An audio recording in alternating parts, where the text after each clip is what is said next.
नमस्कार। हिमाचल दस्तक में एक बार फिर आपका स्वागत है। मैं हूं आपके साथ मस्तराम डलैल। पेश करते हैं हिमाचल प्रदेश की प्रमुख खबरें। हिमाचल प्रदेश मंत्रिमंडल को लेकर आज मुख्यमंत्री सुखविंदर सिंह सुक्खू ने फिर साफ कह दिया कि कुल्लू से सुंदर सिंह ठाकुर ही उनकी कैबिनेट में नए मंत्री बनेंगे। इसके साथ ही प्रदेश में मंत्रिमंडल विस्तार और विभागों में फेरबदल की भी जल्द उन्होंने बात दोहराई। मुख्यमंत्री ने कहा कि राजनीतिक मामलों की बैठक के बाद हिमाचल प्रदेश में मंत्रिमंडल का विस्तार और फेरबदल किया जाएगा, लेकिन उन्होंने साथ में ये भी संकेत दिए कि अगर ये बैठक डिले होती है, ये बैठक फिलहाल नहीं होती है, तो तुरंत प्रभाव से अकेले सुंदर सिंह ठाकुर को मंत्रिमंडल की शपथ दिलाई जा सकती है, उन्हें मंत्रिमंडल में शामिल किया जा सकता है, उन्हें मंत्री पद की शपथ दिलाई जा सकती है। लेकिन सियासी गलियारों में चर्चा ये भी है कि मंत्रियों के विभागों में फेरबदल होना लगभग निश्चित है। इसके अलावा एक मंत्री के ड्रॉप होने की भी गाहे बगाहे चर्चाएं चल रही हैं। लेकिन इन चर्चाओं के बीच ये भी कहा जा रहा है कि जब एक मंत्री ड्रॉप होगा तो नया मंत्री किसे शामिल किया जाएगा, किन बड़े मंत्रियों के डिपार्टमेंट बदले जाएंगे, मुख्यमंत्री किन अपने डिपार्टमेंट को दूसरे मिनिस्टर्स को देंगे, क्योंकि मुख्यमंत्री ने ये साफ पहले भी संकेत दिए थे कि नए मंत्री यानी कि जो दूसरे कैबिनेट के एक्सपेंशन में शामिल किए गए हैं, जिसमें यादविंदर गोमा है, राजेश धर्मानी है, इन मंत्रियों को मुख्यमंत्री अपने डिपार्टमेंट भी दे सकते हैं। ये मुख्यमंत्री पहले संकेत दे चुके हैं। लेकिन जिन कदावर मंत्रियों के डिपार्टमेंट रिशफल होंगे उन्हें कुछ बड़े विभाग भी मिल सकते हैं। इस पूरी पटकथा को लेकर केंद्रीय हाईकमान के साथ मुख्यमंत्री की भी चर्चा होगी और इसके साथ साथ जो कमेटी की बैठक होनी है, समिति की बैठक होनी है, उसमें ये विस्तार से चर्चा की जाएगी। मुख्यमंत्री ने हालांकि ये साफ संकेत दिया कि फेरबदल से पहले सुंदर सिंह ठाकुर को अकेले भी शपथ दिलाई जा सकती है। इसके लिए केंद्रीय हाईकमान से सिर्फ औपचारिक झंडी मिलना बाकी है, क्योंकि यहां पर तलवकार आशीष बुटेल हैं, इसके अलावा संजय रतन है, संजय अवस्थी है और भी कई तलवकार यहां पर साफ इस कैबिनेट में शामिल होने के लिए दिख रहे हैं, जिसमें साफ तौर पर 3 सीटें खाली दिख रही हैं, जिसमें एक कैबिनेट की सीट खाली है, इसके अलावा एक चीफ व्हिप की सीट खाली है, एक विधानसभा के डिप्टी स्पीकर की सीट खाली है। लेकिन चौथी संभावना यहां पर बननी है, तो जिस मंत्री को ड्रॉप करना है उसे किस प्रकार से एडजस्ट किया जाए, उसे कहां किस प्रकार से तवज्जो दी जाए, ये केंद्रीय हाईकमान के पास चर्चा का विषय है। इसके चलते मुख्यमंत्री ने आज फिर दोहराया कि अगर ये बैठक डिले होती है तो अकेले सुंदर सिंह ठाकुर को ओथ दिलाई जा सकती है। कल मुख्यमंत्री सुखविंदर सिंह सुक्खू 4 दिवसीय प्रवास पर बिलासपुर के लिए रवाना होंगे। इस आधार पर मुख्यमंत्री अब 15 अगस्त को झंडा फहराने के बाद ही शिमला आएंगे। इसके चलते 15 अगस्त की संभावित घोषणाओं पर मुख्यमंत्री ने आज अपने उच्च अधिकारियों के साथ कई दौर की महत्वपूर्ण बैठकें की।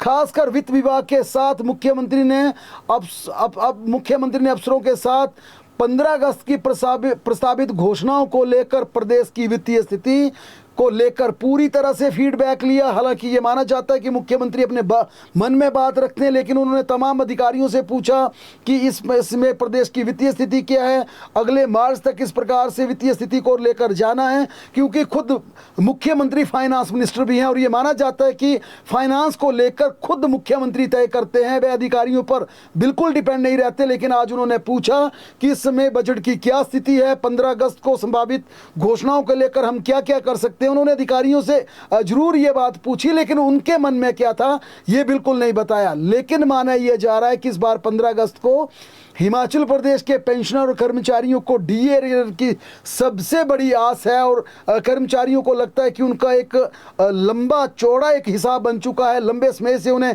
एरियर नहीं दिया गया, उनकी डीए की लगातार किस्तें उनकी होल्ड की जा रही हैं। इसके चलते कर्मचारियों को पूरी तरह से उम्मीद है कि इस बार मुख्यमंत्री उनके लिए कुछ ना कुछ बड़ी घोषणा करेंगे, उन्हें एरियर का भी कुछ हिस्सा मिलेगा और उन्हें डीए भी, महंगाई भत्ते की सौगात भी मिलेगी। लेकिन जो स्पष्ट तौर पर जो सूचना उसके अनुसार हिमाचल प्रदेश में पैरा वर्कर्स को इस बार सौगातें जरूर मिल सकती हैं। 15 अगस्त को भी मुख्यमंत्री इस प्रकार की अनाउंसमेंट कर सकते हैं। साथ जब हिमाचल प्रदेश का अगला बजट प्रस्तुत किया जाएगा, बजट का जब समय आएगा, तो उस बजट के लिए अधिकारियों को होमवर्क अभी से दे दिया गया है, ताकि कम से कम जो सरकार का ये माना जाता है आमतौर पर कि जो चुनावी वर्ष के बजट आते हैं वो काफ़ी महत्वपूर्ण होते हैं। इसके चलते इसकी पटकथा 15 अगस्त को लिख दी जाएगी, ताकि बजट का जब समय आएगा, क्योंकि बजट की अनाउंसमेंट को ये माना जाता है कि आमतौर पर इसे इम्प्लीमेंट करने में अगले 5 से 6 महीने का वक्त लग जाता है। फिर चुनावी दौर शुरू हो जाएगा, क्योंकि आमतौर पर सितंबर अक्टूबर में हिमाचल प्रदेश में चुनावी अधिसूचना जारी हो सकती है और नवंबर दिसंबर में चुनाव होता है। इसलिए इस बार का 15 अगस्त, 26 जनवरी और बजट, ये 3 बड़े इवेंट हिमाचल प्रदेश के पास होंगे, इस सरकार के पास होंगे। जिस प्रकार से कर्मचारी निराश हैं, नाराज है कि उनको उनका एरियर नहीं दिया जा रहा है, उनका महंगाई भत्ता बार बार डिले हो रहा है। हालांकि मुख्यमंत्री ये साफ कह चुकी हैं कि जिस प्रकार से आरडीजी को बंद किया गया पिछली सरकार में, 15,000 करोड़ का एरियर डिले कर दिया गया, ये लंबी चौड़ी जिस प्रकार से ये एक विवाद खड़ा हो गया। लेकिन कर्मचारियों का कहना है कि हम तो अपना हक मांग रहे हैं, चाहे इसने किया उसने किया, ये हमारा सब्जेक्ट बिल्कुल नहीं है। इसके चलते माना जा रहा है कि पैरा वर्कर्स और प्रदेश के कर्मचारियों के लिए कुछ घोषणाएं इस बार 15 अगस्त को हो सकती है। ये कर्मचारियों की तमाम आशाएं हैं। इस बार महिलाओं के भी 1500 को लेकर स्थिति स्पष्ट की जाएगी, क्योंकि जिस प्रकार से विपक्ष बार बार हमला हो रहा है, बार बार पूछता है कि महिलाओं के 1500 कहाँ गए। लेकिन जो बड़ा भाव इस समय राज्य सरकार के पास होगा, कर्मचारियों और महिलाओं के 1500 के अलावा कि दूसरे वर्गों के लिए क्या किया जाए, युवाओं के लिए क्या किया जाए, बेरोजगारों के लिए क्या किया जाए, किसानों के लिए क्या किया जाए, बागवानों के लिए क्या अनाउंसमेंट की जाए। इसके चलते ये तमाम बातें मुख्यमंत्री के मन में है। हमारी आज अधिकारियों से भी बात हुई, अधिकारियों ने इतना ज़रूर कहा कि मुख्यमंत्री ने सिर्फ आज नहीं बल्कि पिछले 4-5 दिनों में कई दौर की चर्चाएं की हैं, डिस्कशन की है, प्रदेश की वित्तीय स्थिति को लेकर पूछा है, लेकिन ये स्पष्ट नहीं किया कि 15 अगस्त को किस तरफ मुख्यमंत्री जा सकते हैं, किस तरफ अनाउंसमेंट कर सकते हैं। लेकिन अधिकारियों का इतना ज़रूर मानना था कि 15 अगस्त को घोषणाएं जरूर होंगी और बड़ी घोषणाएं होंगी, क्योंकि जो निराशा का भाव कर्मचारियों में बन चुका है, कहीं ना कहीं उनके निराशा के भाव को संतुलित करने का प्रयास किया जाएगा। खुद तो नहीं किया जा सकता, क्योंकि कर्मचारियों की देनदारी इस समय करीब 10 से 12 हज़ार करोड़ उनका एरियर बनता है। एरियर कर्मचारियों को दिया जाना है, जो कि लंबे समय से ड्यू है। कर्मचारी ये भी कह रहे हैं कि हमारे एरियर पर आप इंटरेस्ट दीजिए, हमारे महंगाई भत्ते को आपने डिले कर दिया है, उनकी तमाम पूरी किस्तों को आप रिलीज़ कीजिए और उस पर भी हमें जो पिछला एरियर है महंगाई भत्ते का, उसे भी रिलीज़ कीजिए।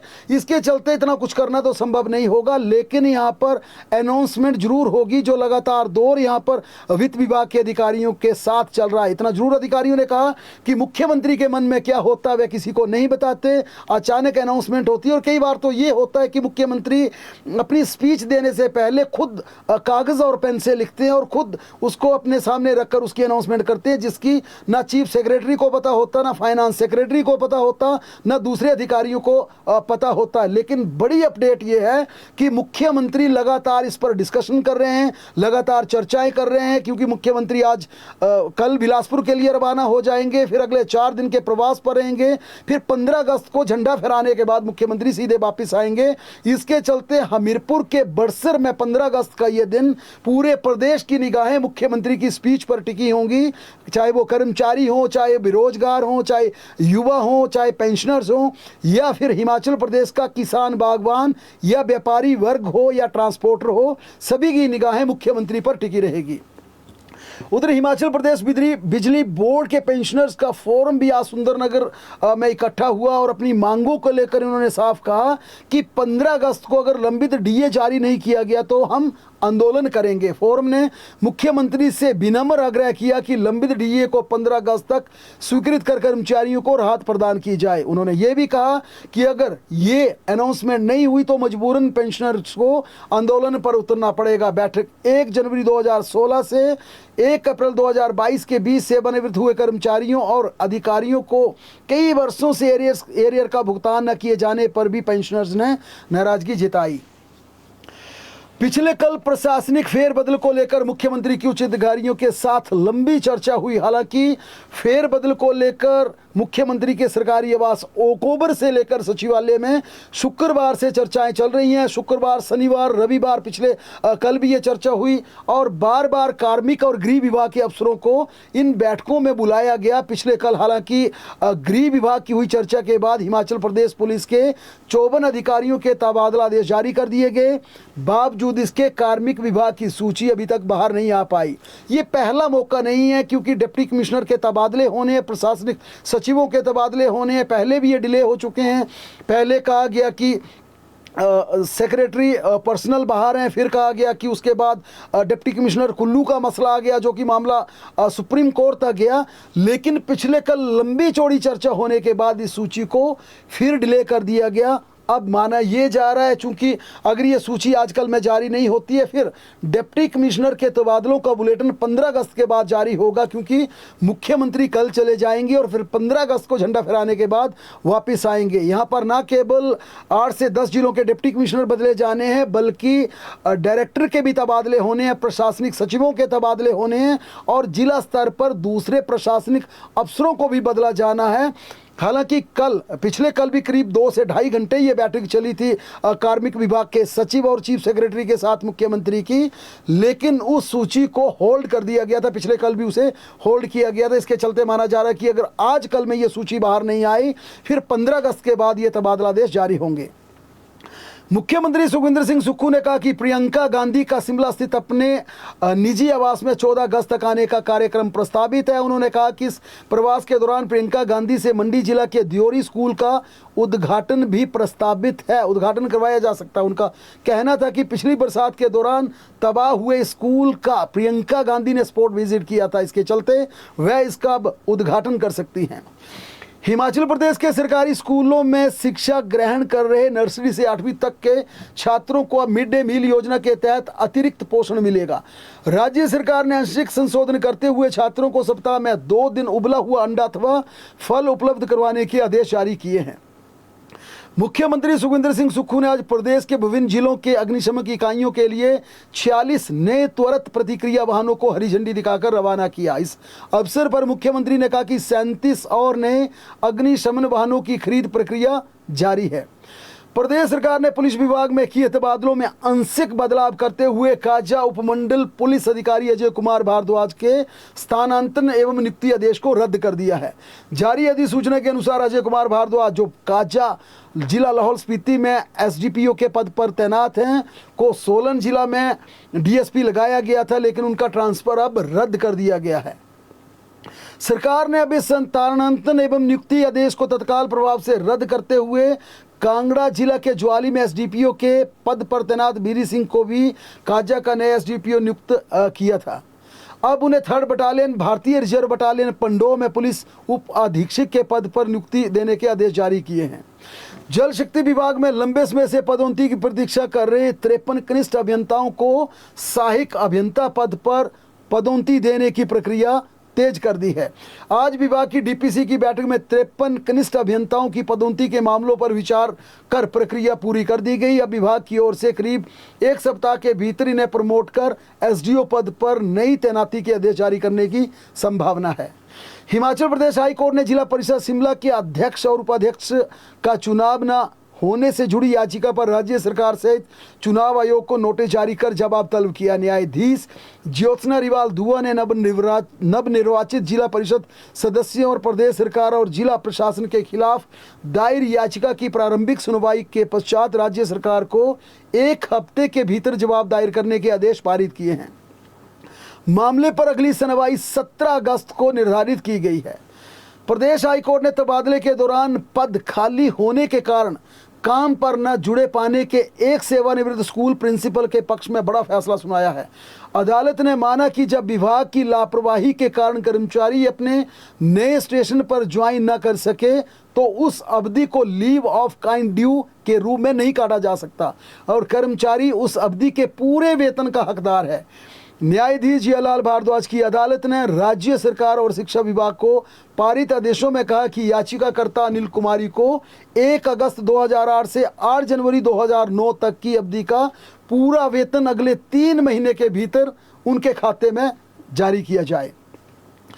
चंबा जिला में एक दर्दनाक हादसा पेश आया। एक ऐसी वारदात पेश आई जिसने रिश्तों को फिर एक बार तार तार कर दिया। चंबा में एक पिता ने अपने 6 वर्षीय बच्चे को जिला मुख्यालय से सटे प्रेल पुल से रावी नदी में फेंक दिया। वारदात को अंजाम देने के बाद हालांकि आरोपी पिता खुद पुलिस चौकी पहुंचकर कहा कि मैंने अपने बच्चे को नदी में फेंका। दरअसल इसके पीछे क्या हालात थे, क्या परिस्थितियां थी, इसे लेकर अब पुलिस ने इन्वेस्टिगेशन शुरू कर ली है और साथ में ही बच्चे की तलाश भी शुरू कर दी है। शिमला पुलिस ने पंजाब के एक बड़े नशा तस्कर के नेटवर्क की 2 करोड़ 9 लाख रुपए की अवैध संपत्ति फ्रीज की है। नशे के कारोबार से अर्जित की गई संपत्ति में आधा दर्जन लग्जरी गाड़ियां, 2 कमर्शियल प्रॉपर्टी, 1 मकान और एक बैंक बैलेंस शामिल है। मौसम की बात की जाए तो हिमाचल प्रदेश में भारी बारिश के चलते आज शिमला बिलासपुर राष्ट्रीय राजमार्ग 205 पर भराड़ी घाट के दरसेन में दोपहर एक चलती कार पर बड़ी चट्टान गिरने से उसमें सवार एक व्यक्ति की मौत हो गई जबकि 2 सवार घायल हो गए। वहीं कुल्लू में NH 305 पर चलती गाड़ी पर भी आज सुबह मलबा व चट्टानें गिरी। इससे गाड़ी में सवार 2 लोगों को चोटें आई। आनी के ही नए बस स्टैंड में पार्क की गई एक गाड़ी भूस्खलन की चपेट में आ गई। शिमला के स्मिट्री में भी बीती देर शाम पहाड़ी से चट्टानें गिरने के कारण सड़क किनारे पार्क 3 मोटरसाइकिलों भारी नुकसान पहुंचा। कुल्लू के न्यूली सैंज मार्ग पर स्थित सियूंड के पास पहाड़ी के भूस्खलन होने के कारण सड़क वाहनों की आवाजाही के लिए बंद हो गया। वहीं सैंज के बख्शहाल गांव में सड़क का पानी घुसने से 11 मकानों पर भूस्खलन का खतरा बन गया है। मंडी कुल्लू राष्ट्रीय राजमार्ग पर जलोगी के पास आज सुबह पत्थर गिरने के कारण यातायात बाधित हुआ। वहीं मंडी से जोगिंद्रनगर होते हुए पठानकोट जाने वाला मार्ग उरला के पास भूस्खलन के कारण प्रभावित हुआ। यात्रियों के लिए बाया डायना पार्क वैकल्पिक मार्ग उपलब्ध करवाया गया। शिमला किन्नौर राष्ट्रीय राजमार्ग 5 पर ज्यूरी के पास पशाड़ा खड़ा में आज भारी भूस्खलन होने के कारण यातायात पूरी तरह ठप रहा। ऑरेंज अलर्ट की चेतावनी के चलते रात से हिमाचल प्रदेश के कई हिस्सों में तेज बारिश हुई। इसके चलते एसडीएम कुल्लू ने आज सभी सब डिवीजन अपने कुल्लू सब डिवीजन के सभी शिक्षण संस्थानों में आज छुट्टी घोषित कर दी। हिमाचल प्रदेश में मानसून आगामी दिनों के दौरान और ज़्यादा एक्टिव हो सकता है। 12 व 13 अगस्त को चंबा, कांगड़ा व मंडी में भारी बारिश का अनुमान लगाया गया। इन जिलों में भारी बारिश होने का येलो अलर्ट जारी किया गया है। 14 अगस्त को सिरमौर में हैवी टू हैवी रेनफॉल का ऑरेंज अलर्ट दिया गया है। इसके बाद भी प्रदेश में 15 से 17 अगस्त के बीच भारी बारिश की चेतावनी जारी की गई है। बहरहाल प्रदेश की तमाम बड़ी खबरों के लिए लगातार जुड़े रहें हमारे साथ, देखते और पढ़ते रहें हिमाचल दस्तक।